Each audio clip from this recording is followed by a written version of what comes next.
Ok, ok, top. Donc là, l'idée, c'est qu'on va pas vous faire un tutoriel dropshipping, Shopify, comme je vous en ai fait beaucoup déjà sur ma chaîne, mais c'est plus de vous présenter déjà deux amis que je connais depuis pas mal de temps, sur Malte et même avant. Et surtout, eux sont spécialisés en création d'applications Shopify. Donc, création d'applications, celles que vous utilisez, ont été créées par des équipes de développement.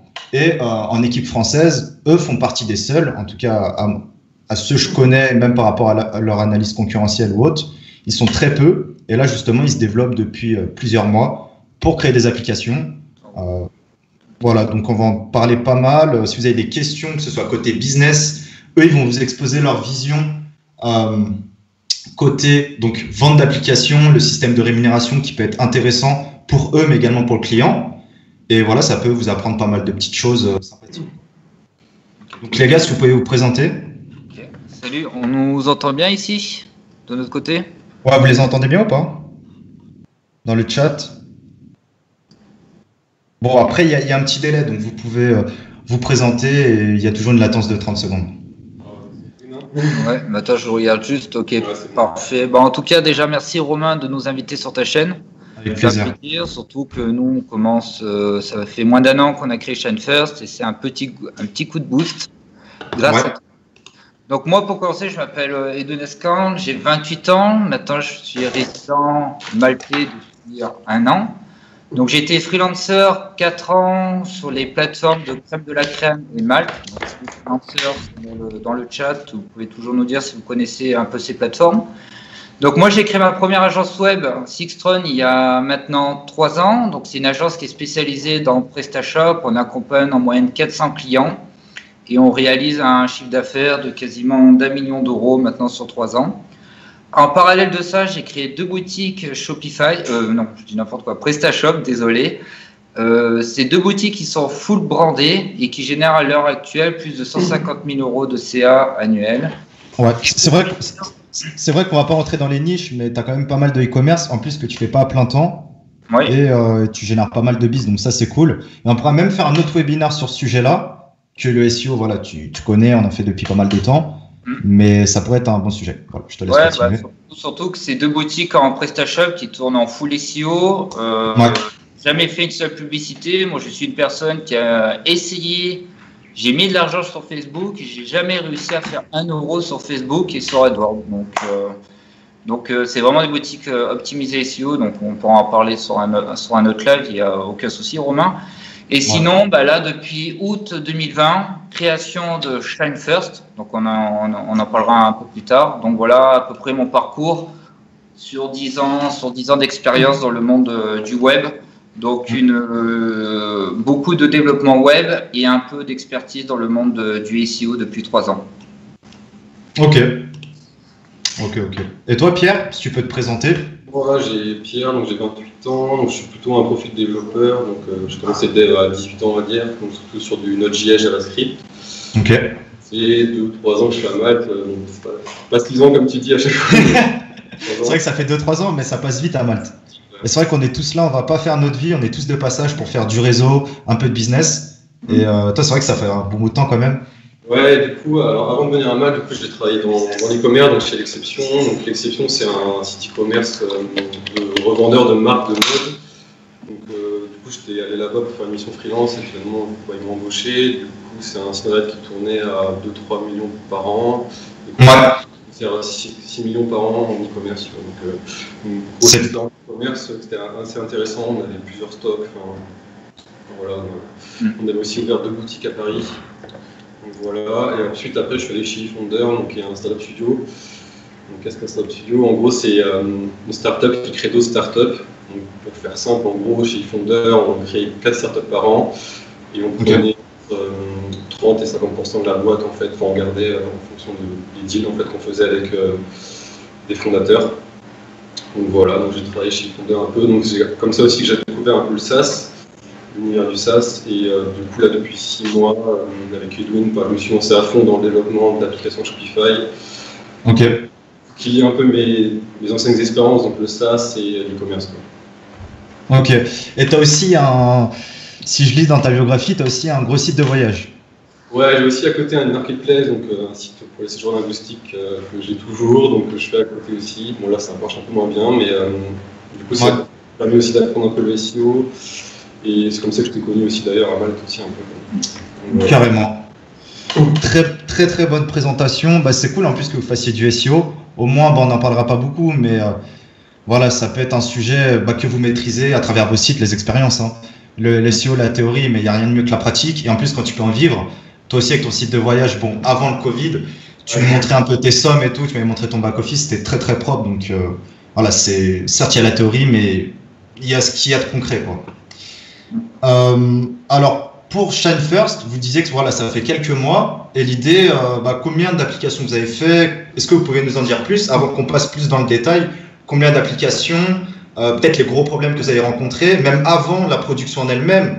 Créer une boîte, c'est pas que de la prod, c'est des galères, c'est de la stratégie, c'est du réseau. Comment vous êtes rencontrés? Voilà, tous ces trucs-là que vous pouvez nous dire, quoi. Ok, pas de souci. Donc, comme j'ai dit tout à l'heure, Shine First a été créé en août 2020. Donc, c'est une agency qui est spécialisée dans la création d'applications 100% Shopify. Donc, c'est vrai qu'on avait un peu de bagage par rapport à notre expérience d'avoir fait des modules un peu sur PrestaShop ou des modules un peu custom en React, des choses comme ça. Mais c'est vrai que Shine First est 100% application Shopify.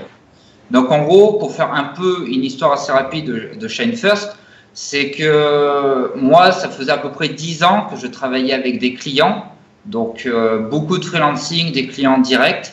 Et au bout d'un moment, je me suis dit, beaucoup d'expérience avec les clients, mais c'est vrai que travailler avec les clients, au bout d'un moment, on a envie de découvrir de nouveaux horizons. En plus, on est des entrepreneurs, donc on a une vision de changer en fait de fusil d'épaule, mais toujours en restant dans le monde du digital en fait. Ok. Donc l'idée est venue de courant Malte en fait. Donc j'ai commencé à cogiter un peu dans ma tête, et c'est vrai que l'été dernier, j'ai voulu me lancer. Et ce qui est très bizarre, au final, et d'un bon côté, c'est vrai qu'à Malte, il y a un très bon réseau de network. On peut rencontrer beaucoup d'entrepreneurs, beaucoup de personnes qui sont dans la même niche, des choses comme ça. Et un ami francophone, on a fait un barbecue un soir. Et à un moment, on discute autour d'un verre. Et à un moment, je rencontre Pierre avec un verre à la main et je lui explique mon projet. Et à ce moment-là, il me dit « Mais moi, je fais des applications Shopify. » Je lui dis, mais moi, je veux créer des applications en SaaS pour Shopify. Donc, on a commencé à en discuter 1 semaine, 2 semaines, 3 semaines. Et c'est vrai qu'à partir de là, on s'est dit, go. Et à partir, Pierre aussi. Donc, c'était un projet qui tenait aussi à cœur. C'est vrai que ça faisait 2 ans que je voulais faire ça. Et bon, après, on en parlera après. Mais c'est vrai que lancer une app tout seul, c'est faisable. Il y en a qui le font, mais c'est toujours mieux d'être plusieurs, on va dire, quand tu fais du SaaS. Du coup, je l'avais un peu commencé, mais je n'avais jamais vraiment publié l'app. Enfin, voilà, du coup, c'est un peu le déclenchement avec Edwin. Donc, ça a été finalement assez vite parce qu'on s'est rencontrés. On a décidé ça en juillet. Je crois qu'en août, début août, on recrutait déjà 3 développeurs. Voilà. Donc, ça a été vraiment assez rapide. Ouais, c'est vrai que ça s'est fait vite. En plus, moi, je t'ai connu en même temps, Pierre, qu'avec Edwin au final, parce qu'on partageait l'appartement. Tu es venu, on a fait quelques sorties, quelques bonnes bringues, etc. Et c'est vrai qu'au final, même en dehors de tes compétences, je peux le dire, tu vois, tu projettes la confiance. Tu vois, on sait qu'on peut compter sur toi. Même ça s'est fait assez rapidement. Et je pense pour ça qu'Edwin, il t'a proposé rapidement le projet. Vous faites un duo, qui aujourd'hui je vois au quotidien maintenant depuis 4 mois. Mais franchement, c'est cool. Hein. C'est bien de monter une boîte ensemble, une sorte de porte de sortie, quoi. Ouais, avec des compétences. Ouais. Carrément, ouais, parce qu'en plus, comme on disait, moi personnellement, j'avais déjà fait Sixtron, qui était déjà une agence web, donc qui était consacrée à 100% avec les clients. Bon, 3 ans une société, c'est bien. Normalement, on se dit les 3 premières années sont les plus dures dans une agence. Au bout de 5 ans, normalement, ton agence web, elle est stable. Mais c'est vrai qu'au bout d'un moment, on se dit, surtout que quand on fait des sites internet, on est toujours en train d'acheter des modules, toujours en train de regarder les modules des autres personnes, on commence à regarder la data, on commence à regarder les chiffres. On se dit, une application comme Lux, certaines personnes qui font du dropshipping, des choses comme ça, On regarde Loox, c'est 3 millions d'euros de CA, ça doit être, c'est assez monstrueux juste pour faire un système d'avis au final. Et c'est vrai que nous, quand on arrive sur des gros sites internet, on passe de longues heures qu'au final, ok, on transforme nos heures contre de l'argent. Au bout d'un moment, on se dit, bon, on peut aussi faire de l'expérience et faire du recurring. Donc c'est vrai que ça donnait réflexion à tenter une expérience dans le SaaS, quoi. Ouais, voilà, parce que vous êtes vraiment sorti du modèle agence et vous êtes parti sur le modèle app Shopify recurring. Si vous pouvez nous en dire un peu plus, pourquoi, sachant que, bon, moi maintenant c'est l'inverse, je fais de la formation, enfin avant, je fais beaucoup de SEO, des sites, de l'affiliation, formation, SaaS, et après je suis parti au modèle agence, donc tout le contraire de vous. Pourquoi vous êtes parti sur du logiciel, quoi? Ouais, alors je peux en parler un peu, parce que moi je suis fondeur un peu dans le SaaS. Bon, c'est vrai qu'il y a pas mal d'intérêt dans le SaaS, c'est que du coup c'est de l'abonnement, donc du coup on peut, c'est pas prévoir les revenus, en gros c'est des calculs en gros avec le taux de churn et tout, on pourra en parler après, mais c'est vrai que ça c'est assez intéressant, c'est-à-dire que aujourd'hui par exemple on a des apps qui tournent, on pourrait pratiquement arrêter de travailler, ça tourne toujours, tu vois, à part si les gens des apps. Donc ça c'est on va dire le gros point fort du SaaS. Ensuite, alors après, il y a le SaaS, du coup avec Shopify. Donc nous, c'est ce qu'on fait, c'est qu'en gros, on utilise la plateforme Shopify pour faire du SaaS. Donc du coup, on profite des 1 million de shops, on va dire, qui ont été créés sur Shopify, voire plus, parce qu'on a des milliers tous les jours qui se créent. Ouais.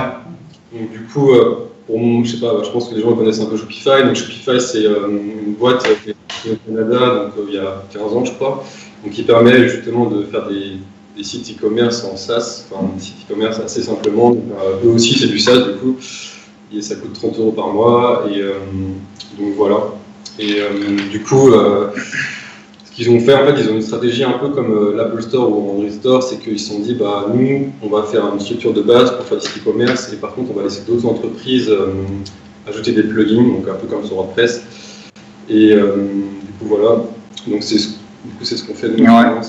Et il y a quelque chose que j'aimerais bien rebondir, c'est que en vrai, quand on se dit on va faire du SaaS, on va faire du rebuild, et qu'au final, ça paraît tellement simple sur le papier en disant on va faire un produit, il va cartonner, on va prendre 20 briques, 50 briques par mois, on va les siroter des noix de coco aux Seychelles, tout va tourner tout seul. Je peux vous garantir qu'au final, je me suis mis un peu cette idée dans la tête, je l'ai vite oublié parce qu'au final, ça a été beaucoup de boulot, il fallait recruter une équipe. Donc au final, tu te rends compte que le SaaS en short terme, c'est impossible. Il faut vraiment viser du moyen et du long terme.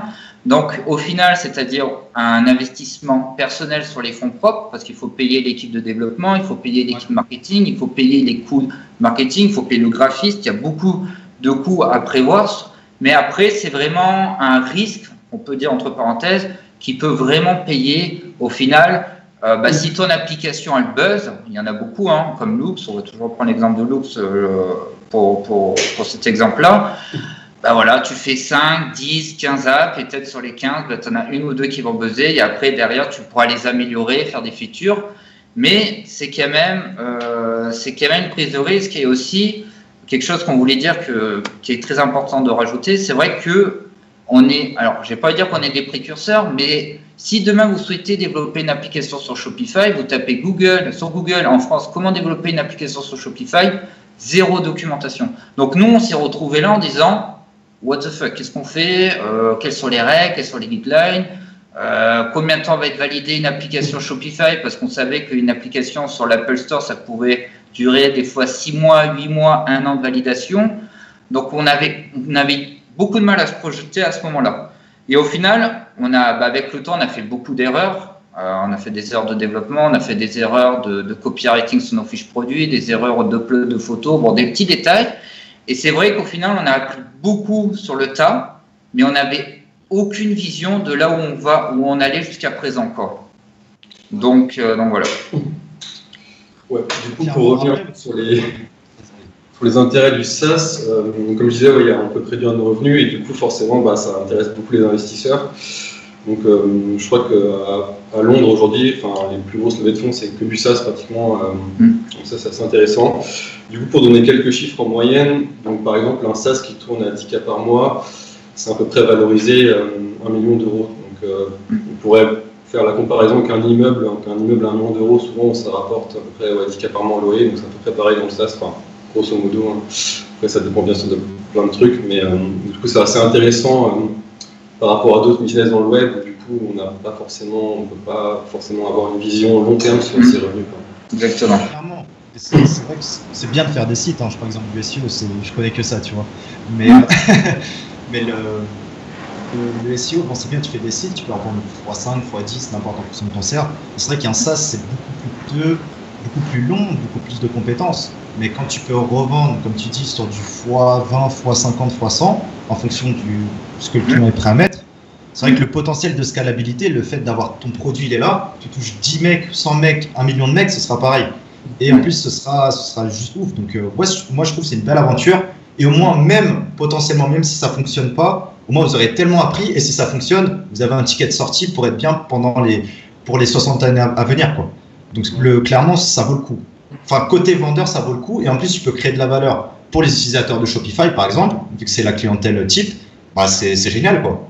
Et du coup, ouais, pour revenir sur le point de scalabilité, pareil, donc, ce qui est intéressant sur le SaaS, c'est un logiciel donc, en ligne. Il n'y a pas d'installation à faire pour le client. Et du coup, pour nous, c'est aussi intéressant, c'est que du coup, qu'on ait 10 clients, enfin 100, 1000, 10 000, en gros, c'est pas plus cher, on va dire, sans compter les coûts de serveur, maintenant, mais en gros, voilà. Après, ça reste du service client, plein de choses, mais du coup, c'est super scalable. Et ça aussi, c'est hyper intéressant. C'est scalable. Et en plus, ce qui est intéressant, bon, on va pas se mentir, qu'on crée avec du SaaS, c'est qu'on se donne des objectifs à buzzer, aller chercher des investisseurs, faire des partenariats avec des grosses structures. Donc ça peut être Amazon, ça peut être même Shopify, parce qu'on a appris la semaine dernière que Shopify mettait un paquet de billets pour aider les développeurs d'applications. Voilà, Lux, toujours pareil, là j'ai les chiffres qui font 18 millions. Lux, il faut savoir que Shopify a investi des billets dans Lux pour aider à Lux à se développer encore, peut-être pour recruter une trentaine de développeurs directement dans leur société, quoi. Ouais, carrément. Et du coup, je vais le mettre dans le chat, il y a aussi un fonds d'investissement, on en a parlé hier. En fait, eux, ils sont spécialisés dans les business Shopify. Ils investissent que là-dedans. Du coup, en gros, soit ils rachètent, soit ils investissent dans des boîtes qui font que des apps Shopify. Donc voilà, donc c'est quoi le marché est en train d'évoluer aussi. Donc c'est en train de buzzer, en fait, techniquement. Ouais. C'est ça, parce que, bon, je reprends encore une fois l'exemple du SEO, mais il y a le SEO, il y a tout ce qui se passe à côté. Et clairement, le business en 2020, 2021, avec tous les financements, tous les projets, toute la société qui évolue, les mentalités, il y a vraiment de beaux projets à faire, quoi. Donc, même des webinaires business, on pourra en faire beaucoup plus. Dites-nous dans le chat si ça vous intéresse, parce qu'à la base, c'est une chaîne SEO orientée expert, mais on peut faire plus de webinaires business sur les SaaS, sur de quoi vous parle Pierre et Edwin. Et je reviens sur un truc qui est vraiment fort.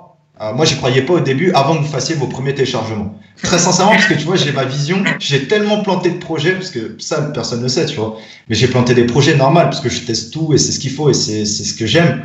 Mais je me dis, putain, les gars, comment vous allez faire? Vous n'avez pas forcément de gros tips à donner, ou de grosses vidéos à faire, parce que plus tu donnes en tips, voilà, plus on te donne, et enfin, tu donnes et on te rend, quoi. Et je me dis, comment vous allez faire juste avec la marketplace Shopify?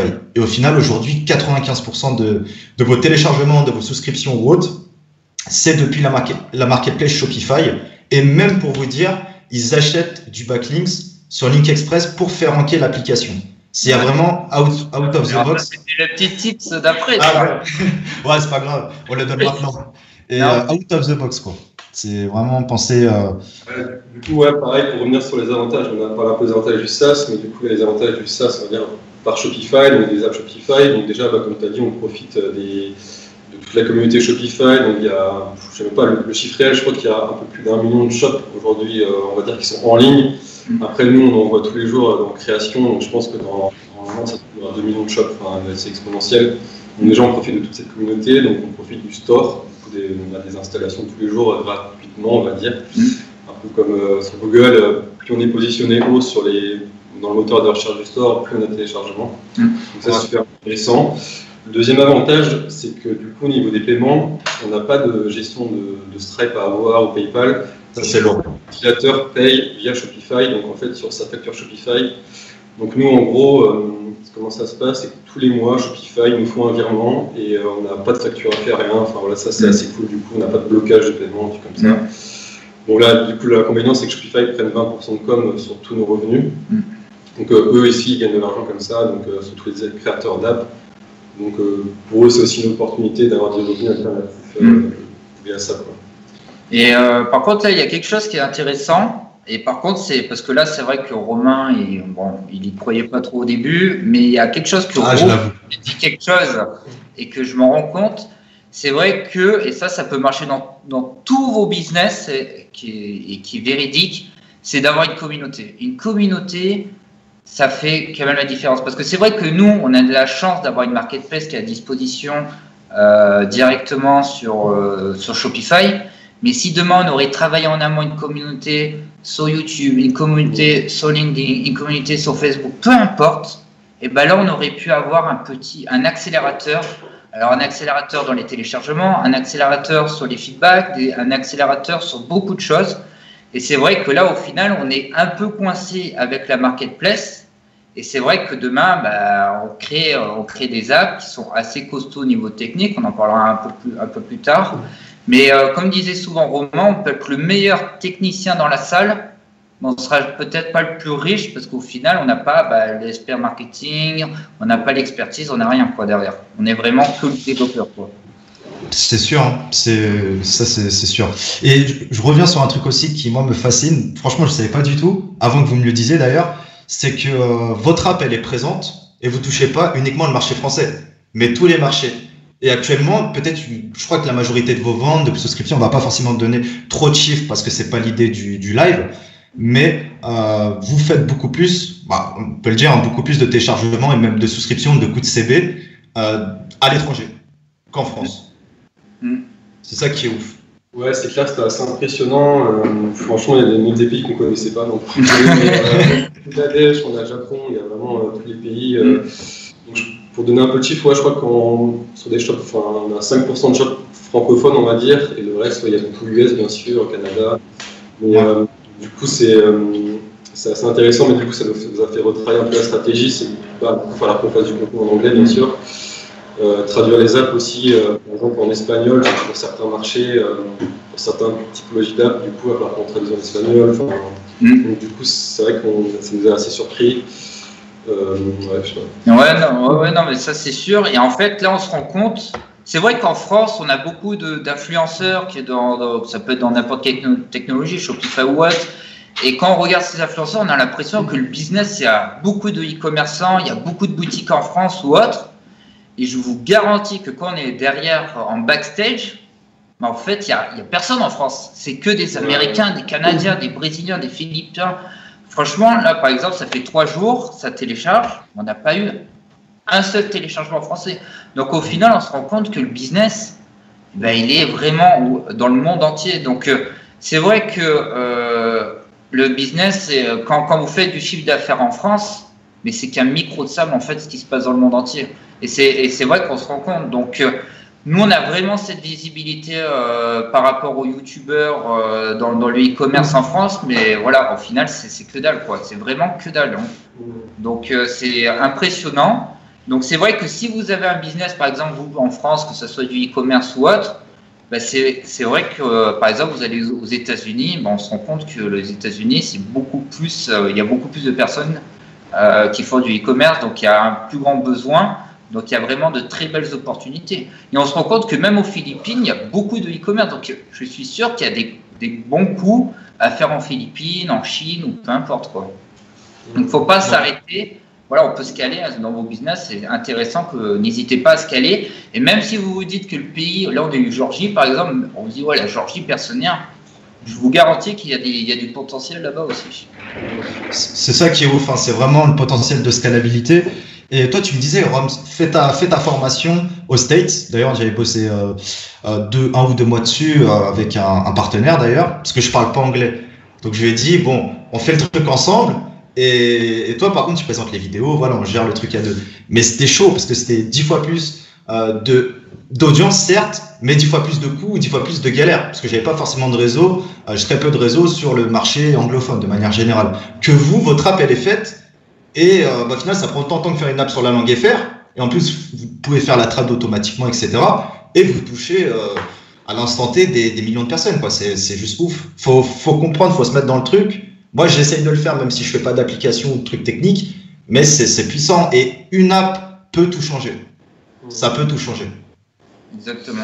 C'est vrai que pour l'instant, du coup, j'avais une question face à votre application. En fait, pour l'instant, on est plutôt parti sur une stratégie où, du coup, on développe un portefeuille d'apps. Donc, pour l'instant, on en a 4, on a une qui sort dans la semaine prochaine. Après, voilà, on ne sait pas trop comment ça va se passer à terme. Ça se trouve, on a une app qui va exploser, donc on va faire plus sur cette app-là. Pour l'instant, on est plus parti sur un portefeuille. Après, on verra. On essaiera de répondre à plusieurs besoins. Ça, ouais. Et ça me fait penser un peu au générateur de VHN de Romain, où au final, tu essayes plusieurs niches, et en fonction de la niche qui fonctionne, let's go, on ouvre les vannes. Ben, c'est exactement pareil, nous, notre stratégie, c'est qu'on va essayer de faire une application SEO, une application AdSpy pour côté marketing, une application qui va être plus pour les développeurs, etc. On teste un peu le marché, et au final, dès qu'on trouve des portes, des ouvertures de portes, bon, en tout cas, on déroule quoi, techniquement. Donc, il y a deux façons de dérouler. Il y a dérouler, c'est-à-dire que tu améliores ton application, donc tu fais du déploiement de features. Ou sinon, il y a une deuxième façon que je préfère, c'est-à-dire que tu vas essayer d'améliorer l'aspect marketing dans ton pays de natal, on va dire par exemple la France, et après plutôt scaler sur d'autres pays. Donc, à la place de se partir dans des développements, des choses comme ça, tu as un produit qui marche, tu fais déjà de l'argent. Bah, si tu fais par exemple 10 000 € en France, bah, ton objectif c'est de faire 10 000 € en Italie, 10 000 € en Espagne, 10 000 €, etc. quoi. Et ce qui est ouf, c'est pour décliner, ça va pas te coûter le même budget que départ. Ça va juste te coûter un coup de DeepL ou un coup de traducteur, quoi. Exactement. Et plus quelques manips en plus. Après, voilà, quelques manips en plus, mais je connais pas. Mais ça, c'est ouf. Franchement, c'est ouf. Je vais faire des apps Shopify, mec. Je rigole. Ok. C'est de la quête un peu. C'est vrai que du coup, bah, on est sur un store. Du coup, là, on essaie de trouver un peu les hacks justement pour remonter en haut du store. Donc, justement, avec voilà, je sais pas si tu remontes, tu vas en parler, mais. Ouais, la manipulation des suggestions de Shopify, il y a pas mal de trucs à faire. Après, c'est vrai que c'est ça qu'on aime, que ce soit nous trois, on aime l'aspect gros hacking. C'est bien de faire un truc avec la routine. Voilà, tu as un téléchargement, bon, tu mets plus d'aspect marketing, tu en auras plus. Mais l'idée, c'est vraiment essayer de casser les codes. C'est ce qu'on a toujours fait. Et voilà, c'est pas forcément l'argent qui intéresse, loin de là, sinon on serait pas là. Mais c'est vraiment le challenge et voilà, d'innover, d'être le meilleur sur un truc. Et franchement, je suis sûr qu'il y a des, pas des failles, mais des trucs à exploiter, des filons dans Shopify. Bah, ce qui est marrant, c'est que quand toi, Romain, tu trouves des petits hacks qui marchent sur Google, qui est un moteur de recherche, bah, techniquement, le hack fonctionne aussi très bien dans un moteur de recherche indirectement dans une place de marché. Clairement, ouais. Donc au final, tu vois, c'est ça qui est très important, même un conseil qui n'a rien à voir. Si vous faites du business, c'est très important de vous entourer de la même synergie, des personnes qui sont complémentaires, qui sont dans la même niche que vous, parce que ça vous permet de partager. Et on voit directement avec Romain qui est vraiment Black Hat SEO, des choses comme ça, par rapport à sa formation, ben, le fait de l'entendre parler, on se dit bah, on va essayer autre, et on se rend compte qu'au final, bah, ça fonctionne aussi. Pas que sur Google, et ça fonctionne par exemple sur Shopify Store. C'est sûr, c'est sûr. Ouais. Bah, je suis sûr que même sur d'autres stores, par exemple sur l'App Store, je sais que j'ai vu des boîtes aussi qui faisaient un peu ça pour remonter dans les classements et tout. Mais nous, c'est encore plus simple puisque le store, en gros, c'est un site web. Donc voilà, Bah, je m'en souviens, là, on avait fait une app custom, on était 3e. Custom CSS, petit coup de Ninja Linking, de Link Express de Romain, 48 heures premier. Et au final, on ne bouge plus. Donc, au final, on s'est rendu compte que le Ninja Linking de Romain directement sur la fiche produit du shop, non, je dis n'importe quoi, du store de shop, du store, nous a de suite ranké en 48 heures. Qui dit première position dit, bah voilà, on a passé les 1000 téléchargements en 2 semaines, quoi. Ouais, ça c'est cool. Et c'est vrai qu'on avait envoyé pas mal le paquet, mais ça avait le mérite de tester pour l'investissement que c'est. Voilà, t'envoies 10-20 backlinks, bon bah si ça paye, putain là t'as une faille monumentale quoi. Et YouTube c'est pareil, sauf que YouTube tout le monde connaît, mais c'est vrai que Shopify, voilà, t'en entends rarement parler, d'où le live d'ailleurs d'aujourd'hui. Et un truc important à préciser, peut-être vous l'avez dit, mais c'est vrai qu'à chaque app, bah vous ne faites pas les mêmes erreurs déjà, et en plus vous améliorez. Donc là, que ce soit 5 apps, 10 apps, 15 apps, jusqu'à que vous ayez l'application qui fonctionne, bon, bah, faut continuer. De toute façon, on bosse 10 heures par jour, c'est pour que ça fonctionne et pour qu'on évolue, quoi. Ouais, exactement. Et côté production, est-ce que vous pouvez nous dire des trucs? Côté marketing, production, vous avez mis des actions en place? Ouais, alors du coup, comme je disais au début, nous on a directement pris 3 devs en CDI. Alors pourquoi? On aurait pu prendre des freelances, mais c'est parce qu'en fait on voulait construire une base, en fait, ce qu'on a appelé le starter kit en interne. En fait, c'est une base qu'on réutilise pour chaque nouvelle app. Donc, par exemple, on a l'authentification, la traduction, on a plein de choses en fait. À chaque fois, on l'améliore ce starter kit. Et en fait, à chaque fois qu'on démarre une nouvelle app, en fait, on a déjà pratiquement 30% du boulot qui est déjà fait puisqu'on utilise cette base en fait. Donc ça. Okay. Le truc, c'est que si on aurait pris des freelances, tu vois comment ça fonctionne souvent, ça, voilà, Bah, surtout, il fallait aussi les monter en compétences. Ouais. Donc, comme je vous ai dit, j'aime pas trop utiliser le mot précurseur, mais en gros, comme je vous ai dit, quand il n'y a aucune visibilité sur Internet, on ne sait pas où on va. Donc, on trouvait un développeur sur Shopify, ça n'existait pas. Donc, on a dû prendre la problématique en arrière, de ouvrir le code indirectement, de voir en quoi est développée une application Shopify, de trouver des personnes qui maîtrisaient ce langage-là. Donc, par exemple, le React. À partir de ça, on trouve les développeurs React. À partir de ça, il faut les reformer dans le développement de Shopify. Donc, tout ça, ça met du temps. Ça a quand même mis 3 mois, 4 mois qui maîtrisent bien le sujet. Maintenant, on en est fiers. Ils bossent super bien, des choses comme ça. Mais c'est vrai que ça a été une problématique d'entrée de jeu, quoi. Et même quand on est encore un peu sur les réseaux freelancers, même Pierre, tu peux confirmer, quand tu as les clients qui te contactent en disant on ne trouve pas de développeurs francophones d'applications Shopify, quoi. Ouais, c'est clair. En France, il n'y en a pas beaucoup. D'ailleurs, du coup, on s'est fait contacter par des boîtes en gros qui voulaient l'intégration Shopify, donc c'était pas le projet de base. Donc, pour l'instant, on refusait tout le temps parce que voilà, on voulait se focus vraiment sur nos apps à nous. Dernièrement, là, on a une bonne opportunité avec un gros acteur du e-commerce, donc voilà, on a signé un contrat d'ouverture, donc final prochaine first pour clientèle, quoi. Ouais, c'est ça. Donc, du coup, c'est nous qui allons réaliser dans l'app. Voilà, vous êtes la première pour un client là, mais on verra plus tard, peut-être ça se reproduira. Voilà, pourquoi pas. Ouais, c'est surtout ça qu'il faut préciser, c'est que vous voulez partir sur du B2C, et moi d'office, et aussi avec l'autre pote du bureau qui est maintenant rentré à Lyon, on vous disait, les gars, partez sur du B2B, faites de la trésor. Et au final, vous êtes parti sur du B2C. Et aujourd'hui, ça semble marcher, quoi. Mais moi, j'étais plus dans aller du B2B, générer de la trésor. Et j'avais pas compris que faire du B2C, vous donner un portfolio pour prendre des tickets à 50, 100 000 euros sur des projets. C'est juste ouf. Et demain, quand vous serez dans 1 an, parce que là, vu comment ça fonctionne depuis 4 mois, si vous continuez à bosser comme ça, dans 1 an, vous serez très loin. Et demain, tu peux t'associer avec Thibaut InShape ou Thibaut une application ou je sais pas quoi, mais ça va super vite. C'est vrai, mais en fait, ce qui est ouf, c'est que nous, on a d'abord fait peut-être un peu la problématique à l'arrière, c'est-à-dire on balance de l'app, les clients, entre guillemets, on en a un peu assez, parce que nous, ça faisait déjà 10 ans qu'on bossait avec des clients. Et au final, c'est vrai qu'on a un peu galéré. Alors, entre parenthèses, on est en train de développer le pôle marketing pour promouvoir ces applications-là. Mais en fait, le retour du bâton dans la situation, c'est que le client nous a contactés, il a vu le portfolio des apps, il nous a dit « Wow, mais il y a personne en France qui a fait ça, quoi ». Donc au final, ça nous a permis, on a créé un portfolio qui nous a permis de, sans le vouloir, ouvrir des contrats vers les grosses structures, quoi. Donc c'est un peu un coup de chance, c'est pas été prévu comme ça, mais au final, c'est un bon côté des choses, quoi. Ouais, en gros, aujourd'hui, si tu as un outil dans l'e-commerce, donc souvent sur PrestaShop ou Commerce, je veux dire, si tu n'es pas présent sur Shopify, tu perds vraiment beaucoup d'argent parce que du coup, nous, on fait toujours un peu de clients aussi à côté. Et moi, j'ai beaucoup de clients qui migrent souvent de Magento vers Shopify. Et là, on commence vraiment à avoir des grosses marques de mode, vraiment des grosses marques. Donc, il y a aussi une migration aussi de Shopify. Une variante, c'est qu'avant, c'était beaucoup de dropshipping. Il y a vraiment beaucoup de grosses marques arrivées qui sont assez solides et tout. Donc, même Shopify, dans leur communication, là, ils changent un peu. Ils sont en train aussi de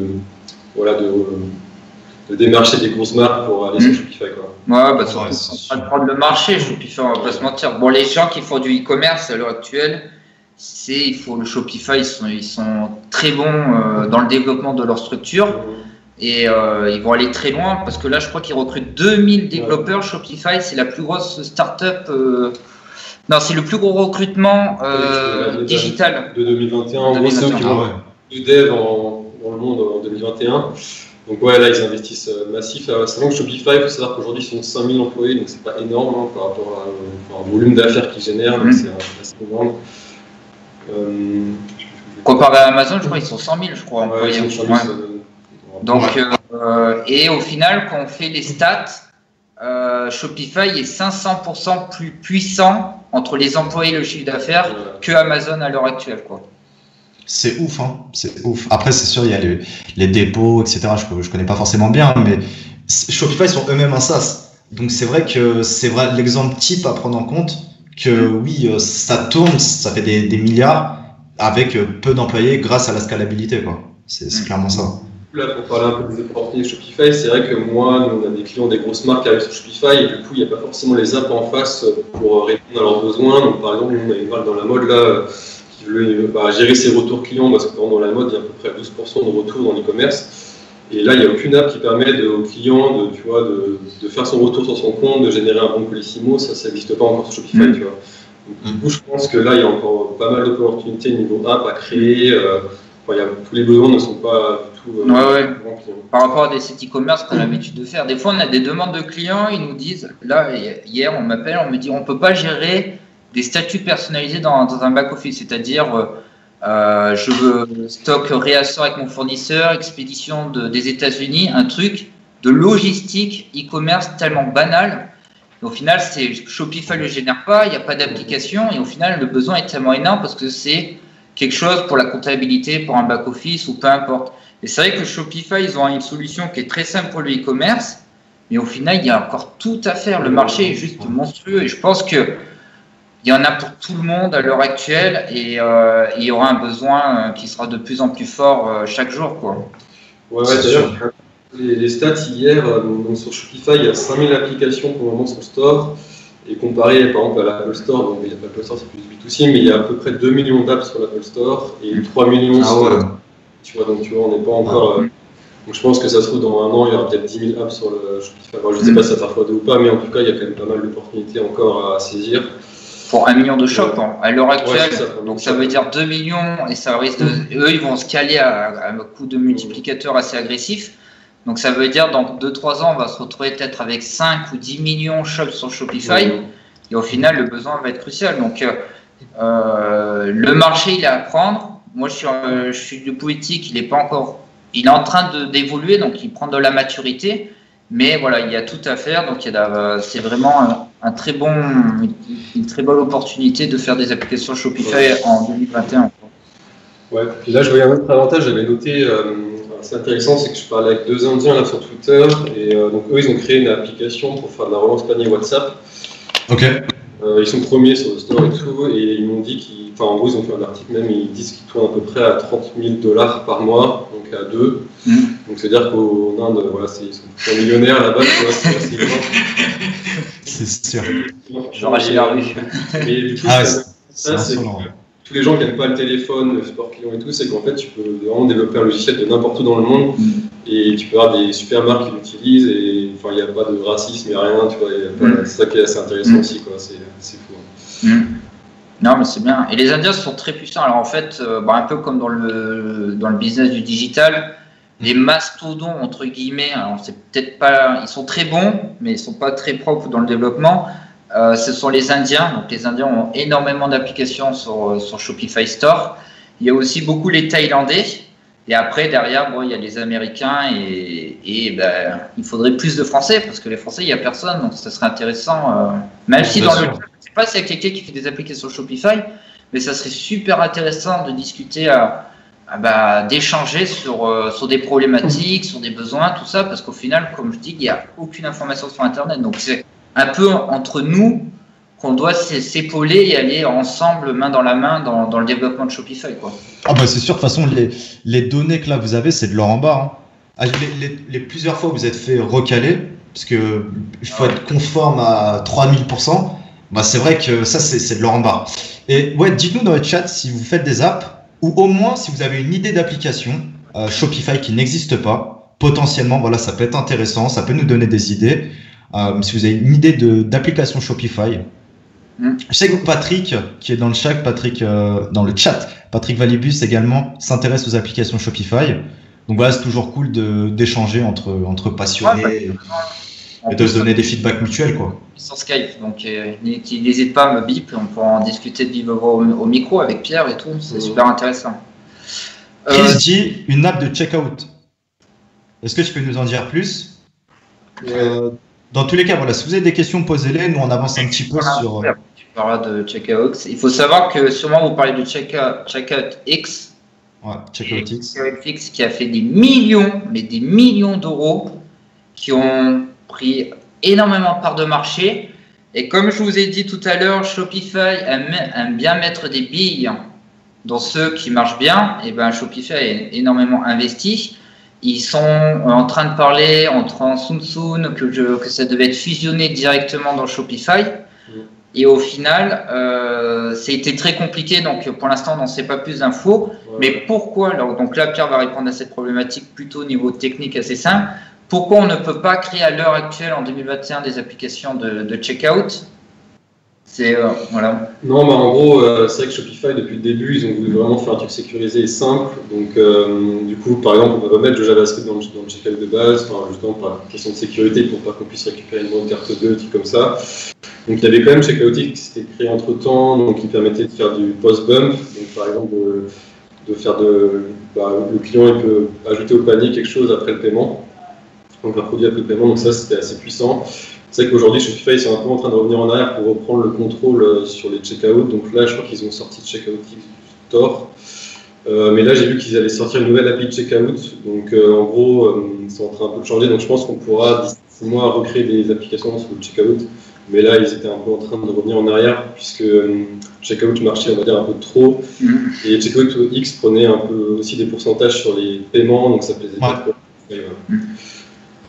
Mais ouais. Donc c'est aussi l'inconvénient, on n'a pas trop parlé, mais d'être sur Shopify, d'être dépendant aussi d'un gros acteur, c'est qu'ils peuvent aussi nous virer, tirer les cartes, quoi. Du jour au lendemain aussi, donc c'est un peu un risque aussi là-dessus. C'est un peu comme sur l'Apple Store, l'Apple Store des fois vire des applications du store du jour au lendemain parce que ça leur plaît pas, quoi. Ok. Est-ce qu'il y a d'autres inconvénients à prendre en compte pour aussi une personne, au moins pour sa culture perso, ou si même elle veut se lancer à créer une app, à chercher de l'info? Quelles sont les grosses galères du quotidien? Bah, vas-y. Ouais, alors il faut savoir, du coup, ils essaient d'améliorer, on va dire, les applications sur le store. Donc, du coup, on a des guidelines à respecter pour déposer une app sur le Shopify Store. Donc, à la fois niveau sécurité, niveau design, on doit un peu respecter leur design. Donc, voilà, on va dire déjà, il y a ça à respecter. Après, au niveau des inconvénients, ouais, du coup, c'est que voilà, ils peuvent te virer le jour au lendemain. Après, sur Shopify, ils n'ont pas viré beaucoup d'apps. Pour l'instant, ils ont viré justement des apps de checkout et aussi des apps de roulettes. Tu sais qu'il y avait, bon, Shopify qui existe encore, mais ils ont viré des apps comme ça. Ouais, parce qu'il y a eu des problèmes avec RGPD, vous savez, aussi la roulette et aussi les notifications en bas. Je sais pas, Jean-Paul vient de commander un lisseur il y a 3 minutes, des choses comme ça. Donc ça, il y a beaucoup d'apps qui commencent à se faire striker parce qu'il y a eu des problèmes en disant que c'était pas éthique. Donc voilà. Après, là, je vais raconter juste une petite anecdote très rapide. Avant qu'on s'appelle Shine First, on s'appelait Shopee First. Donc un nom qu'on a mis, comme vous savez, des semaines à trouver. On développe une charte graphique, on code notre première application. On arrive, donc première application prête, on la soumet. On prend un premier retour, donc très excité parce que c'est la première application qui va rentrer et tout. On prend des retours, alors de suite on répare le code, hop, on envoie, on reprend encore, on prend beaucoup de retours. Donc voilà, et au bout d'un moment, ils disent le code est bon. Cependant, le nom de votre société s'appelle Shopee. Et là, on dit, mais ils ne pouvaient pas nous le dire avant, j'ai failli dire gros, mais ils ne pouvaient pas nous le dire avant et tout. On était là, d'être publié. Enfin, 4 mois de boulot ou autre, on était heureux et tout. Et là, on se dit, mais on a toute notre charte graphique et tout. Et en plus, c'est SF. Donc là, en 48 heures, on a dû trouver un nom. Donc on a trouvé, alors dans générateur de nom, tous les mots qui commencent avec S en anglais, tout était pris les noms de domaine, une histoire sans faire. Bon, au final, on a trouvé Shine First. On a dû changer de serveur, on a dû redupliquer le contenu en anglais parce que sinon on prenait de la duplication de contenu, changer les noms de domaine, reploader les applications parce qu'on avait tout rechangé les chemins, un enfer sans fin. Et tout ça pour revenir parce qu'il n'y a pas de documentation et on ne savait pas qu'il fallait, parce que Shopee c'est trop semblable à Shopify quoi. Mais voilà, c'est que personne ne le dit, mais c'était une angoisse. Et franchement, quand tu es à deux doigts de te dire enfin beaucoup d'heures de travail, de développement, tu vas enfin avoir ta première publication, eh ben non, au final on te dit ok, mais recrée ta boîte quoi. Ah mais ça c'est horrible, hein. T'as 2-3 semaines de travail, rien que sur la charte graphique, le site était fait, on avait mis aussi quelques trucs SEO, quelques petites techniques, et putain, tout a été bafoué, quoi. Mais au final, bon, le nom Shine First c'était un peu mieux, et vous avez appris, et voilà, quoi. Mais c'est vrai que ça, c'est un gros inconvénient, la dépendance. Après, voilà, on est soumis. Bon, tout business est dépendant. Une agence est dépendante de ses clients, les SaaS sont dépendants de ses clients, etc. Mais c'est vrai qu'ils ont le maître mot, quoi. Exactement, ouais. Mais au moins, maintenant, vous le savez. Et ça, c'est quand tu te lances, bah, tu fais déjà gagner 2-3 semaines faciles à un mec qui veut se lancer, quoi. C'est le genre de feedback parfait. Alors, il y a une question là, y a-t-il un outil qui permet de voir les volumes de recherche dans le Shopify Store? Alors, du coup, pas vraiment. Par contre, on peut faire de l'ADS dans le Shopify Store et via ça, on peut quand même récupérer les mots-clés qui sont tapés. Donc, on voit par exemple qu'il y a beaucoup de fautes aussi. Les gens mettent product avec un K. Ça, c'est assez intéressant. Après, on n'a pas forcément les volumes de recherche pour qu'on les calcule un peu nous-mêmes et tout, mais c'est vrai qu'on est encore au début parce que même Shopify, leurs outils sont pas encore top. Mais après, c'est à nous aussi, avec les outils SEO, d'essayer de voir un peu tous ces volumes-là, ou même Google Planner. Ouais, parce qu'ils ont un petit système de ads, c'est un petit AdWord en interne. On met des keywords, et en fonction des keywords, c'est un peu l'enchère CPC, où on met 1 euro, 3 euros. Bon, je vous rassure, quand vous faites in-apps SEO, c'est aussi cher le keyword dans Shopify que dans Google AdWords, c'est impressionnant. Mais voilà, c'est très simple d'utilisation. Mais je pense que ça va évoluer. Mais après, si demain tu cherches des volumétriques, c'est très simple. Tu fais une application de base, tu te la fais valider. Et après, je vais pas te mentir, hein, tu mets 100 euros, 200 euros de pub, tu craches ton budget. Mais au moins, il n'y a que de cette façon-là que tu peux trouver les mots-clés en interne dans Shopify, quoi. Ouais. Ok. Ouais, donc, t'envoies partout, tu récupères des data mots-clés, data pays, provenance, également de téléchargement, de souscription, etc. Ok. Ce serait plus la strat. C'est vrai qu'on n'a pas trop parlé non plus des opportunités du coup un peu autour des apps, mais je pense qu'il y aura aussi une opportunité plus tard, au lieu de partir de zéro, de racheter des apps qui sont déjà et justement de les faire. Je pense qu'il y aura quelques marketplaces qui existent, mais pas vraiment dédiés aux apps Shopify, mais je pense que ça va arriver. Et je pense que ça va être aussi intéressant parce que moi, par exemple, j'ai eu 2 devs là qui m'ont proposé de racheter leur app. Parce que eux, du coup, ils ne s'intéressent pas du tout à la partie marketing et tout, donc du coup, c'était tout seul. Ils avaient lancé le truc un peu, mais ils n'avaient pas trop forcément envie de le développer, quoi. Et je pense qu'il y a pas mal d'opportunités aussi là-dessus à racheter des apps, et peut-être qu'on le fera aussi plus tard. Ok. Tiac. Vous n'avez pas d'autres questions dans le chat? Bon, c'est vrai que c'est un sujet assez atypique, mais en tout cas, ça aidera vraiment à ceux qui s'intéressent à Shopify. Et, parce que là, vous êtes en train de former vos futurs concurrents. Mais au final, le marché est tellement large. Et c'est important de donner. Il en faut des concurrents. Et après, juste pour vous donner un indice, pour voir si in-apps marche, parce que c'est vrai que s'il y a des personnes qui font du dropshipping, la légende raconte que si sur le produit il y a 1000 avis, on doit faire x10 pour voir si c'est un hot product, s'il y a beaucoup de commentaires. Il faut savoir que sur Shopify, pour mettre un avis, c'est très compliqué. Il faut que la boutique ait la carte bleue qui est reliée, il faut que la boutique soit reliée et il faut qu'ils mettent un avis de 150 mots, je crois. En plus, c'est un truc de fou. Donc, quand vous voyez une application qui a 2000 ou 3000 avis, je peux vous garantir que derrière, c'est un hot application parce que ça peut être 20 000 ou 30 000 ou voire 50 000 téléchargements constants, quoi. Ouais. Donc, si demain vous voulez un peu espionner les applications, de savoir si elles marchent ou non, ne vous fiez pas aux avis en fait, parce que personne met les avis techniquement, ou très peu de personnes, ou à part si tu as une équipe dans le support qui s'occupe vraiment de faire du retargeting pour avoir les avis, quoi. Donc il faut essayer de trouver d'autres façons de voir quelle application fonctionne dans le store, quoi. Ok.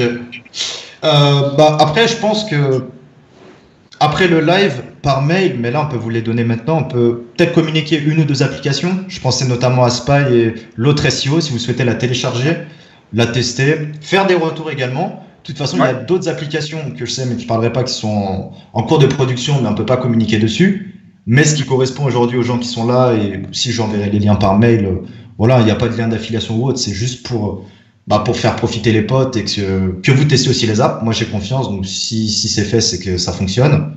Et peut-être AdSpy ou SEO, quoi. Ouais, après AdSpy, ce qui est pas mal, c'est que là, on n'a pas eu le temps aujourd'hui, mais c'est qu'elle part sur une énorme refonte. Donc dans la semaine qui suit, la refonte graphique va être vraiment poussée. Donc AdSpy, pour vous expliquer, c'est une application qui va crawler toutes les publicités sur Facebook et Instagram en fonction d'un système de feed, donc en fonction d'un keyword, de l'âge, homme ou femme, ou peu importe. Vous allez pouvoir espionner les publicités que vos concurrents publient. Donc vous allez aller voir la vidéo, voir le contenu qu'ils ont rédigé, voir si elle a du reach, donc c'est-à-dire des likes, des commentaires, du partage. Et au final, ça peut vous inspirer. Et surtout, vous allez voir si votre produit est un hot product ou non. Là, par exemple, on l'a fait tester à Kaka au bureau. Il avait un produit en tête, on a collé son produit, on a vu que son produit marchait en Espagne, on a vu qu'il marchait en Italie. Ça veut dire que c'était un produit qui avait un potentiel faisable sur le marché francophone, quoi. Un exemple, quoi. Donc là, je mets juste une parenthèse pour les gens qui téléchargent. Bon, c'est pas très UX, c'est fonctionnel, ça c'est sûr, mais dans la semaine qui suit, vous allez vraiment pas être déçus de la refonte. Hein. Ouais, surtout quand c'est le prix d'un vrai outil AdSpy hors Shopify.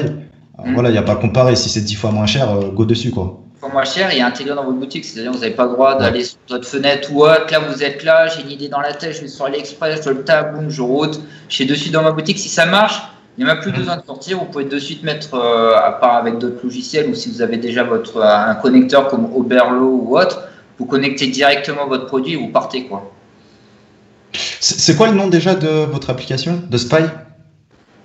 AdSpy Master King. Ah oui, Master King. Alors, je vais mettre le lien dans le chat. De toute façon, je vous le renverrai. En gros, nous, ce qu'on a voulu faire, c'est un peu un outil SEO de suivi de mots-clés. En gros, ça permet de traquer ses positions, ces mots-clés. Ok.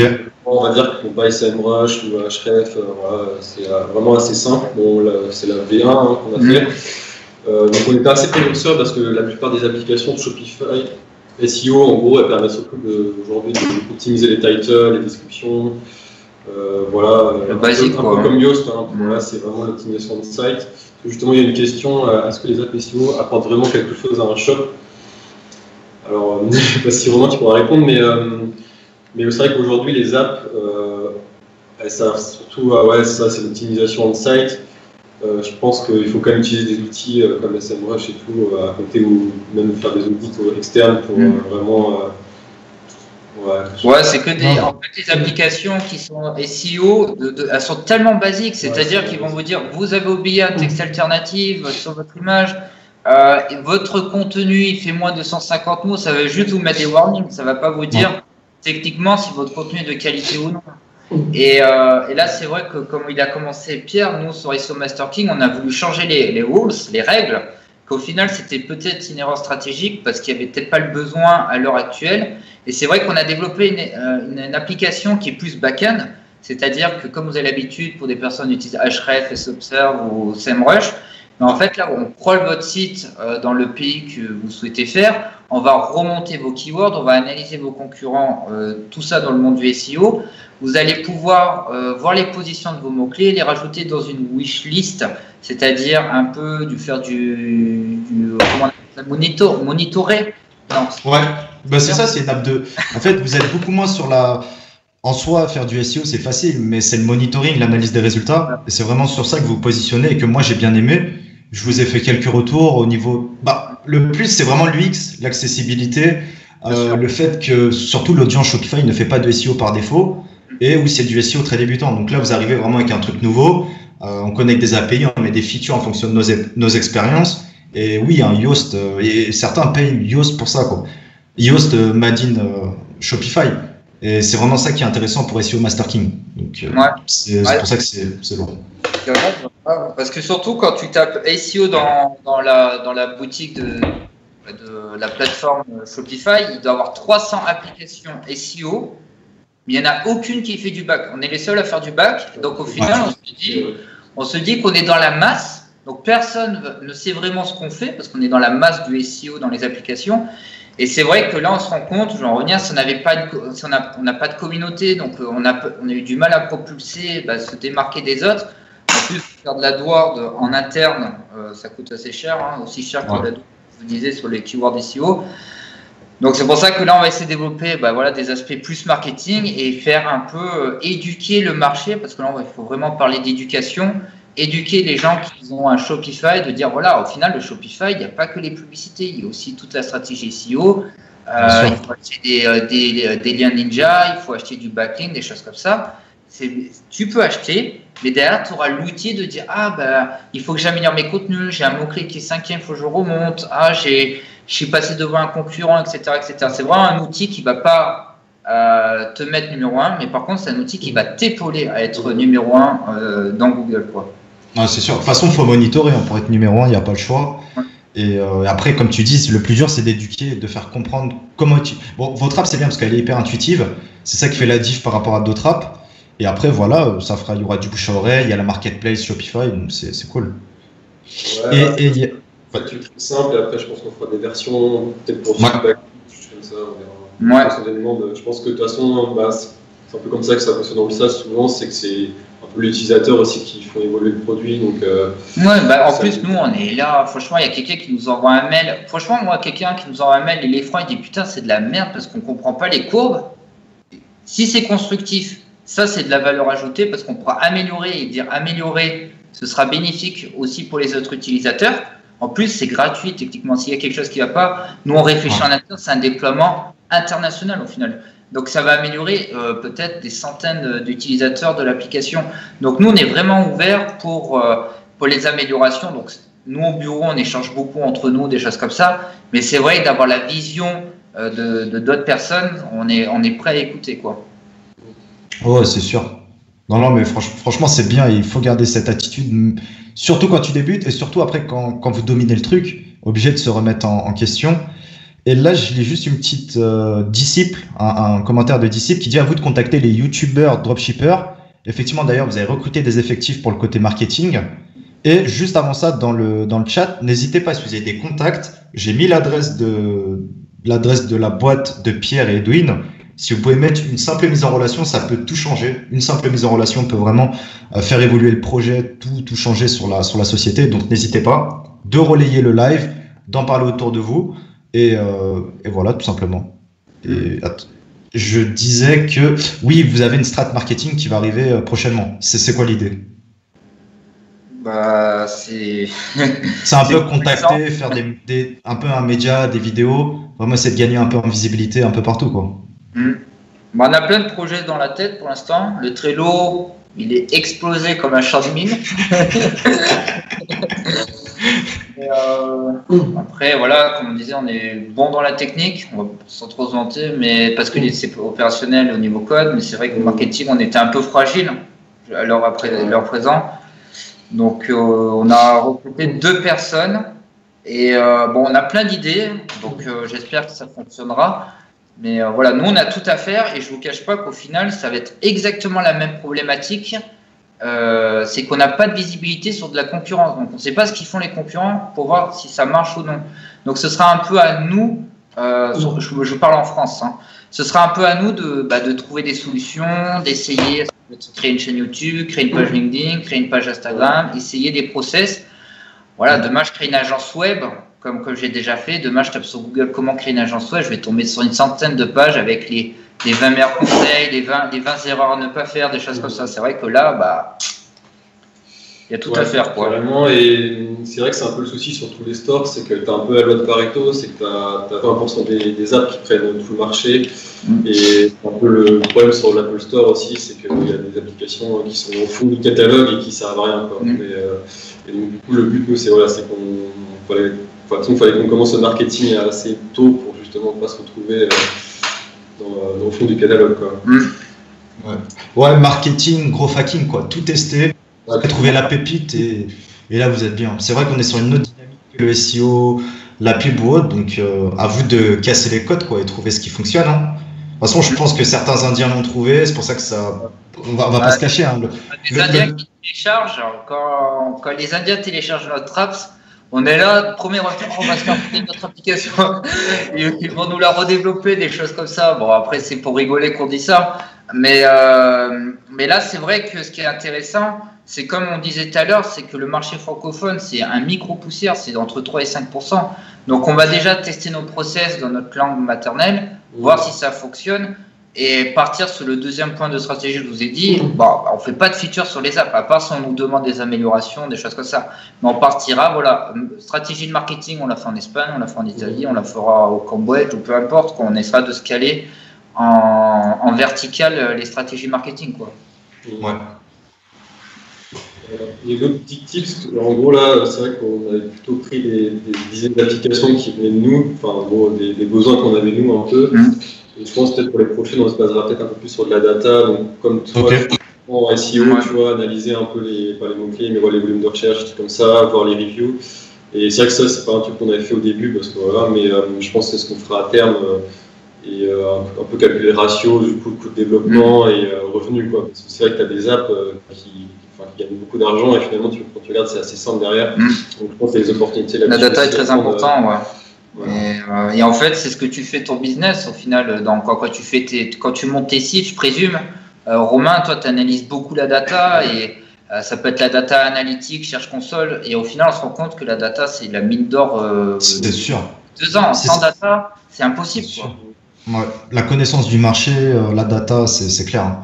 Et vous avez potentiellement des idées de produits d'appel, genre une app que vous allez mettre free, avec pas forcément qui a des coûts très très faibles, qui peut aider grandement. Genre il y a plein d'outils en ligne qu'on pourrait convertir en app, qui sont méconnus des e-commerçants. Et dans 1 an, vous pouvez le passer en payant. Ça peut être une strat, je sais pas, potentiellement. Par exemple, toi, tu avais sorti Redirect SEO, je crois aussi. Ouais.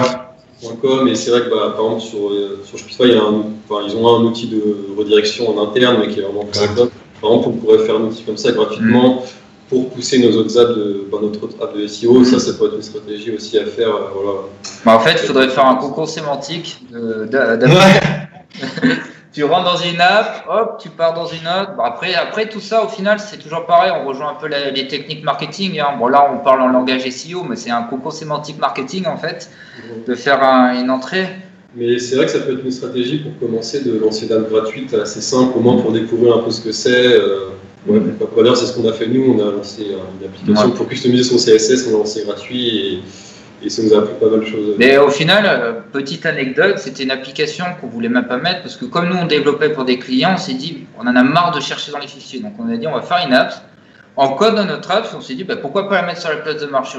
Et on l'a mis sur la place de marché et là ça a buzzé, quoi. Donc et c'était pas du tout, il n'y avait pas eu de cahier des charges, il n'y avait pas eu de graphisme, c'était tellement à la volée ce truc qu'au final on se rend compte que les choses les plus simples sont des fois les choses qui marchent le mieux. Ah, c'est sûr. Donc voilà. Ouais, donc là, on a à peu près 10 installs par jour, je crois. Ça dépend des jours, mais ouais, c'est intéressant. En tout cas, niveau data et tout, c'était intéressant de voir un peu. Ouais, niveau data, base client, etc. C'est comme si c'est même mieux, 10 fois mieux qu'une double opt-in pour le mailing, par exemple. Et ouais, c'est clairement, en plus, c'est en automatique, quoi. Ensuite, on parle souvent de business en automatique. Parfois, c'est un peu mytho par certains vendeurs, mais là, pour le coup, c'est vraiment automatique. L'app bougera pas peut-être pendant ces 4-5 prochaines années et ça va suivre, la courbe va faire que suivre, quoi, voire augmenter. Donc c'est top. Il faut savoir qu'on est quand même obligé de respecter les RGPD, donc quand l'utilisateur désinstalle l'app, on est obligé de supprimer les data et tout. Mais par contre, à l'installation, ce qui est bien, c'est qu'on récupère directement son email et tout, donc ça c'est cool. Ouais. Ok. Là, est-ce que vous... Ouais, vas-y, je t'en prie. Intéressant dans le chat. Alors c'est vrai que, très bonne remarque, que ce WooCommerce, WordPress, les plugins ou les modules ou les extensions, voilà ces extensions je crois sur WordPress, il y a plus d'extensions gratuites pour répondre à des besoins par rapport à Shopify. Après, moi, je pars du principe, attention quand même, parce que WordPress a été quand même créé pour faire du blogging de base. Ils ont une extension WooCommerce qui fonctionne très bien. Il y a de très beaux sites, il y a des sites qui tournent extrêmement bien. Mais c'est vrai que Shopify maintenant, qui est un SaaS qui recrute 2000 développeurs pour développer que du e-commerce, au bout d'un moment, il faut se dire, c'est eux les mastodontes du e-commerce. Donc, au final, demain, pour moi, avoir une boutique qui va être optimisée en interne vraiment dans le e-commerce, bon, il faut aussi leur faire confiance, se dire, voilà, eux, ils savent ce qu'ils font. Donc, c'est vrai que ça coûte des coûts, mais après, voilà, c'est une gestion de bankroll après de e-commerce derrière. Mais c'est vrai que ça reste un peu cher, moi, je trouve quand même, de faire du Shopify à l'heure actuelle.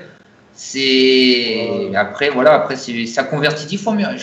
C'est dommage qu'on n'a pas sorti les chiffres, mais sur Shopify, je crois que la conversion comparée au commerce, elle est insolente, quoi. C'est plus 18 ou plus 25% quand même sur Shopify. Alors la grande question, c'est pourquoi? Parce qu'il y a beaucoup de sites en Shopify, donc il y a tellement eu de sites de Shopify que le consommateur est tellement habitué au checkout. Au checkout, à cette fameuse fiche produit, au monoproduit, qu'au final maintenant, quand il ne s'est pas fait scam, entre guillemets, il a cette confiance du e-commerce, que le problème du e-commerce, tu en as dans tous les sens des designs de checkout, et au final, c'est peut-être moins confiant pour l'utilisateur, quoi.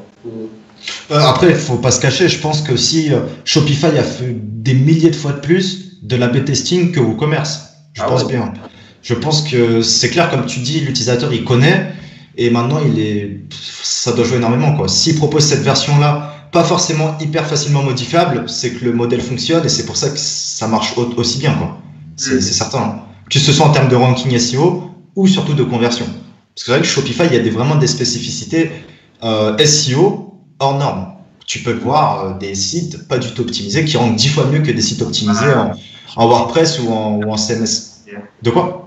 J'en ai vécu l'expérience. Alors moi, je suis très PrestaShop. Comme je vous ai dit, j'ai un site où j'ai dû envoyer peut-être 200 de RD. Ça fait 4 ans que je le travaille. Je fais aux petits oignons, le contenu et tout ça. Un mec, il arrive avec son Shopify. Je ne sais pas d'où il sort. Il me plug 4 produits concurrents de ma même niche. 0 de TF, 0 d'RD. Premier sur toutes les requêtes, quoi. Donc, il y a peut-être, à l'heure actuelle, c'est vrai que je me suis dit, putain, mais Shopify, donc c'est quelque chose à creuser. Personnellement, pour moi, que ce soit WooCommerce, Shopify ou PrestaShop, ils sont tous équivalents. C'est du moment que tu fais des bonnes pratiques en SEO, je pense que tu es d'accord, Romain, que tu as des bons meta-titles, du bon contenu, que tu travailles un peu ton site. Bien sûr. Mais après, derrière, franchement, à tirer des choses, il faudrait faire en interne 3 sites identiques, 3 fois le même produit, du contenu d'aussi bonne qualité, et là, on pourra vraiment juger. Mais au final, pour moi, toutes les technologies sont équivalentes sur les… Oui, sur le long terme, c'est sûr. Mais c'est vrai qu'il y a tellement de contre-exemples insolents qu'on peut voir en analysant chaque jour. Après, voilà, il y a de l'apport de trafic. Vu que c'est beaucoup plus utilisé par les médias bailleurs, ça doit contribuer certainement, en tout cas pour la typologie d'e-commerce qu'est Shopify. Mais bon, là, c'est pas le sujet parce que là, on va trop dériver. Mais est-ce que vous souhaitez introduire peut-être un dernier truc avant de finaliser le live? Peut-être, voilà, potentiellement, comment vous contacter pour du B2C, pour du B2B, parce qu'il y a sûrement des gens qui souhaitent, bon, peut-être s'associer ou commander une application ou en savoir plus ou simplement networker avec vous. Donc voilà, je vous laisse clôturer les gars et c'est vous qui voyez. En gros, alors c'est vrai qu'on commence un peu à se faire contacter parce qu'il n'y a pas beaucoup de développeurs dans un studio de développement de Shopify en France. Alors souvent, soit les gens ont une idée, mais du coup, nous, malheureusement, on ne peut pas s'associer avec une idée parce qu'on n'a pas encore assez d'argent pour… voilà, ça serait trop risqué pour nous. Après, on est toujours ouvert à la discussion et tout. Peut-être plus tard, pourquoi pas, à terme, on fera justement un modèle à l'e-founder où on s'assurera avec des gens. C'est un projet, très bonne remarque, c'est un projet qu'on voudrait faire à long terme, de faire un projet. En gros, les gens viennent avec leur idée, nous on a la technologie. Et au final, alors je dis pas qu'on va faire le besoin gratuitement, des choses comme ça, mais de faire un crowdfunding, c'est un peu unique, enfin un crowdfunding d'application de Shopify, quoi. Ouais, complètement, ouais. En long terme, bien sûr. Après, bien sûr, on peut aussi faire de la prestation. Donc ça, bon, on va dire que ça démarre. Enfin, on va pas faire. Enfin, pour donner les chiffres, on démarre pas en dessous de 10 000 €, on va dire, puisque du coup, on va utiliser notre starter kit sur lequel on travaille depuis longtemps et tout. Donc voilà, c'est un peu notre techno. Donc voilà. Après, nous, notre boîte mail, elle est toujours ouverte. Et si vous avez des améliorations à faire, il faut communiquer. Nous, on est très ouvert, comme je vous ai dit tout à l'heure. Après, si vous avez des idées d'app, alors je ne dis pas qu'il faut les envoyer et qu'on va vous voler l'idée, mais si demain vous vous posez plus des problématiques, si c'est réalisable ou non, parce que tout n'est pas réalisable à l'heure actuelle, hein, sur Shopify, on peut toujours, sans vous donner qu'à des charges, mais dans l'idée, on peut communiquer sur un Google Meet, sur Skype, peu importe, c'est toujours intéressant.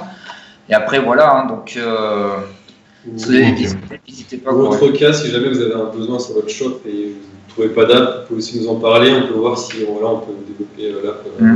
Ça peut aussi être cette stratégie-là.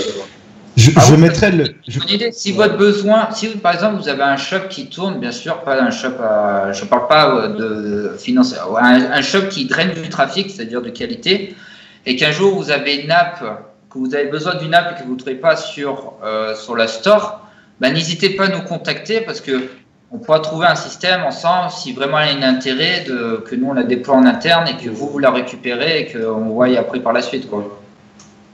Ok. De toute façon, je remettrai le mail et le lien des apps, enfin des deux apps que j'enverrai au contact mail. Et voilà, si vous voulez prendre contact, n'hésitez pas. Si vous voulez télécharger l'app, n'hésitez pas aussi. Je pense que ça fera plaisir à tout le monde. Bien sûr, payant, gratuit ou autre, hein, c'est juste contribuer. Et si vous kiffez, mettez une review, parce qu'effectivement, ça joue beaucoup les reviews, ce que vous me disiez, sur l'App Store, enfin sur le Shopify Store. Et voilà. Peut-être une dernière question dans le chat, sinon on va conclure sur ça. En tout cas, c'était très bien. Le replay, bon, on verra quand on le mettra accessible, hein, peut-être demain, dimanche, lundi. Peut-être une. Ouais. Il y a un seul cours qui existe sur Udemy, je crois, qui est en anglais. Donc c'est un cours introductif, mais qui nous permet de faire une mini app en JavaScript. Mais ça peut être, voilà, ça coûte pas très cher. Je crois qu'il nous a coûté 100 € le cours, un truc comme ça. Mais ça peut être une façon si vous voulez vous intéresser à ça. Voilà, il y a ce cours-là qui existe sur Udemy. Oui. Et j'en profite de dire un dernier truc, Romain.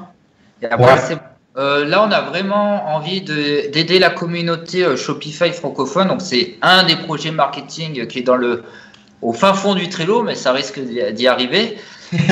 Si vous êtes des passionnés de Shopify, que vous avez de l'expérience dans Shopify, alors on s'en fout du chiffre d'affaires, mais c'est vraiment des passionnés de Shopify. Voilà, ça fait des années que vous utilisez Shopify ou autre. On est en train de monter quelque chose un peu en interne, donc pour l'instant ça restera un peu privé, mais au moins nous contacter parce qu'on est en train d'essayer alors je dis pas de regrouper tous les dropshippers de France, mais voilà, des passionnés vraiment de Shopify pour faire quelque chose, un gros projet sur YouTube, des choses comme ça, et qu'on déploie en fait le Shopify France en fait. Que nous on a été coincés, qu'on aille aider les autres ensemble. Voilà, après on verra en fonction de comment ça se déploiera, mais il faut aussi aider la communauté. Parce que si on n'aide pas la communauté, Shopify, ils n'ont pas de retour aussi. Donc, c'est un peu dommage pour aussi améliorer leurs produits, quoi. Bien sûr, vous avez surtout intérêt à créer votre propre écosystème avec les gens avec qui vous voulez travailler, qui sont encore même plus talentueux que vous, qui ont faim. Et ouais, complètement, je trouve que c'est une bonne initiative. Après, c'est vrai qu'il ne faut pas faire ça trop vite, parce qu'à côté, il y a la société, il y a les effectifs qu'il faut payer, il faut être conscient de tout ça, mais je trouve que c'est un projet à côté qui peut aller très loin, c'est clair. Exactement, c'est pour ça que là, on fait un appel, on ne sait jamais, peut-être dans le live, qui a envie aussi d'aider et qui a envie de faire partie du projet. Donc après, on verra comment on va travailler main dans la main. Mais voilà, il faut savoir que si on plante les clous maintenant, je ne sais pas si existe cette expression, mais si on crée maintenant le Shopify français, au final, on prendra la paternité, j'aime bien dire ce mot-là, la paternité, parce qu'au final, tout viendra de nous et on aura vraiment un peu, voilà, tous les jeunes qui sortent d'école, ils passeront par un peu notre écosystème qui est totalement gratuit. Mais au final, un écosystème, si on s'est donné, dans tous les cas, ça paiera au bout d'un moment, quoi. Bien sûr, et juste pour le kiff de se dire, ok, tu as été à l'initiative, vous avez accessible. Et je regarde rapidement les questions. Ouais, bon, en tout cas, je vous entends bien. Je partage le lien de l'application développée par des Indiens que j'avais parlé tout à l'heure. Donc, relance panier WhatsApp.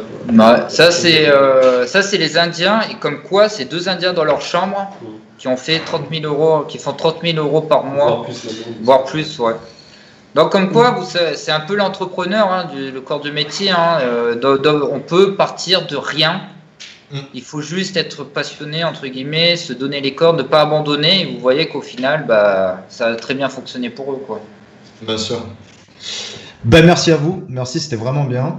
On met le replay très bientôt. Plus rien à dire, on a tout dit. Voilà, ça fait 1h, 1h20. En un an, pour voir un peu l'évolution. Ouais, voilà, deal, on se dit. Prochain webinaire dans 6 mois. Ouais. Au plus tard, ou même dans un an, ce ne sera pas des vidéos, on sera en réel. Ah oui. Pour les gens qui ont vu l'intro. Et le spot qu'on a mis en intro, puisqu'on crée, pour ceux qui ont vu les BHMV2, on va le renommer le Growth Island, en partenariat avec 2 sociétés, dont la société de Pierre et Edwin. Et ça va être vraiment sur un des meilleurs spots, voire pour moi en tout cas, c'est le meilleur spot de Malte, en termes de. Comment dire, en termes d'hôtel, en termes de rooftop, ça va juste être dingue pour ceux qui ont vu l'introduction. Bon, après, il n'y aura pas beaucoup de place que 150, mais ça va être top, quoi. Donc voilà, merci à vous d'avoir pris du temps. On vous attend nombreux à l'événement et ça va être grave cool, quoi. On pourra peut-être se voir en réel aussi en même temps. Complètement. Donc voilà, bonne soirée tout le monde. Merci à vous. Ciao, merci Romain. Bonne Ciao. soirée. Salut les gars.